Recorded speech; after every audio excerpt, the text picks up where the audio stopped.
evidently converted back to being a theist because of something I said. So, wow. I don't know what I could have ever said that would actually provide evidence to support a reasonable conclusion that a God exists. So I don't want to make an assumption. Leo, what did I say that convinced you needed to be a theist? Hi, guys. Well, first of all, I love your show. I listen to your show all the time, especially when I go on long drives with my buddy. We put it on the car and we listen to it. We go on our trip, 2.5, 3 hour drive, makes the time go by really, really quick. I love you guys. Well, basically, I'm on the fence. I'm not really a theist or an atheist. I'm back on the fence again now. I was brought up actually Christian. Listening to your show, you're a very smart guy. I love Now, he was just about okay when he said, I love you guys, I think you're a great show. And then he said, no, I'm on the fence. So, Matt, you're a really smart guy, and I can see Matt ready to explode. Get on with it, for goodness sake. I love your show. You do a wonderful job explaining things. Leo, we're running short on time. Instead of telling me how awesome I am, which isn't going to do any of us any good, let's just get to what I said. That you know what that tells me? It tells me that he's got nothing of any substance to say. Convinced you to be a theist. Okay, the one thing that you said that convinced me again is when you said, even if God is real, and when I do die and I do see God in front of me, you will not worship him. Now, if that would have come from another person, like say a mass murderer, like a Ted Bundy or a Charles Manson, if those guys would have said that, I would have said, yeah, okay, fine, okay, whatever, that's fine. But from you becoming a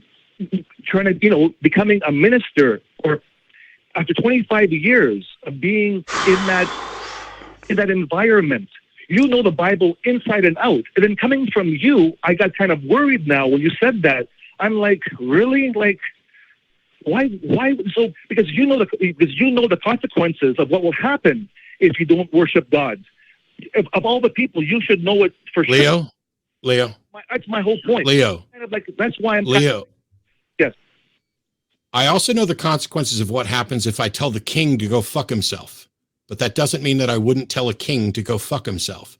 The fact that I could believe that a God exists does not mean that I believe it's worthy of worship. As a matter of fact, I think no being who would demand worship is worthy of it.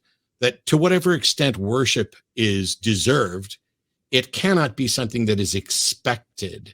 And I'm specifically talking about the biblical God, who advocates for slavery, who is winning the world's longest game of hide and go seek, who doesn't like women, who doesn't like homosexuals, who doesn't like trans people. That God is an immoral piece of shit. And if he exists, I definitely wouldn't worship him. I would believe that he existed, and I would be, instead of doing the atheist experience, I would be doing the God is a piece of shit experience, explaining how I believe that this God exists and how neither me nor anyone else should worship him, despite the consequences. Because if what you're saying is that it's okay to threaten someone with torture and that you should worship someone who threatens you with torture, I fundamentally disagree.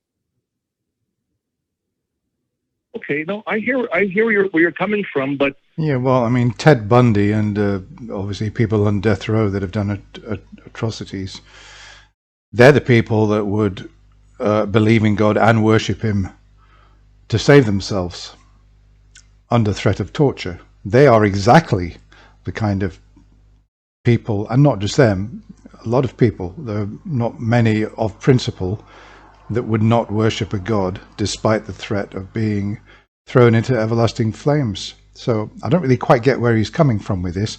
How could Matt's position on that make him go from being an atheist to sitting on the fence? He's not really joining the dots. Keep in mind, though, like, I'm pretty sure, like, I haven't read the Bible, but as far as I understand... He hasn't read the Bible. What an admission. And that the Bible was written in Greek.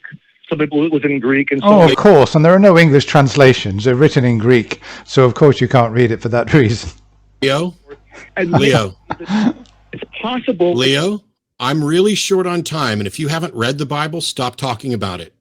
You will not do any good here by talking about something you haven't read. Okay, I haven't read the Bible. This is true. I haven't read the Bible, but no, I listen to your show. And So let me ask you, Leo, which God are you on the He listens to Matt's show, and that's where he gets his knowledge of the Bible. That's what he was going to say, but Matt cut in. fence about? Which God are you thinking about worshiping? well, the Christian God. The The Christian God, and he hasn't read a word of the Bible. So you, Leo, were worried because I said I wouldn't worship a moral monster, and then you, who haven't read the book at all, are thinking about worshiping that moral monster when you don't. Leo, go read, go Look at the derision in Matt's eyes. study up, make up your mind, but don't just say, "Oh, I don't know anything about this, and now I'm on the fence," because I don't take you seriously when you do that.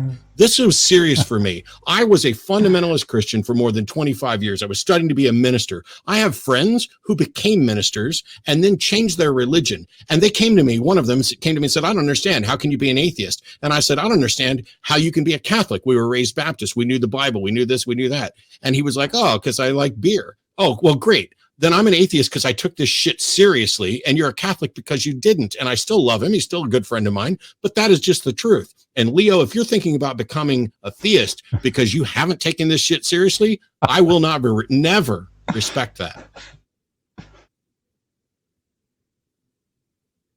Well, I know there's plenty of other religions out there that believe in other gods. I understand that, but you know, I was, like I said, I was brought up as a Christian, and then when I listened to your show, you made perfectly sense. He was brought up as a Christian, and he hasn't read a word of the Bible. I mean, he must have been to a Sunday school. He must have been to some, I don't know. I can't believe he hasn't read a word of the Bible. That there's no really evidence of a God. You cannot prove there's a God. And then that's all I'm saying. All I'm saying is when someone asks you that question, like you would not worship, even if God was true, you would not worship. That's all I'm saying to you, Matt. And I don't know. What is he saying? He hasn't said what he's saying. All he said what Matt said, and what conclusions is he drawing from that exactly? That doesn't explain why that puts you back on the fence, though. Yeah, exactly. You know something? I've been watching Arden on some of these shows, and I really respect her. I mean, her replies, she is sharp, and I didn't really realize because I hadn't really, she's not on that often, but she is good actually. Her responses are really right on the money. I could understand why, in the face of someone who's threatening you with eternal torment, why you as an individual might say, "Well, fuck, if that was the case, I would just lie and say, sure, I'll worship you. I'll do whatever you say." But I mean, I personally agree with Matt. I don't see why that would convince you that a God could possibly exist, because Matt's saying if it existed, he wouldn't worship it. Yeah, exactly. Very well articulated. Makes sense to me. Yeah, it's like saying, if there's a swimming pool at the end of the road, I'm not going to go swimming in it because it's full of shit. How could that possibly make you want to go swimming? Oh, brilliant. I understand. I hear you.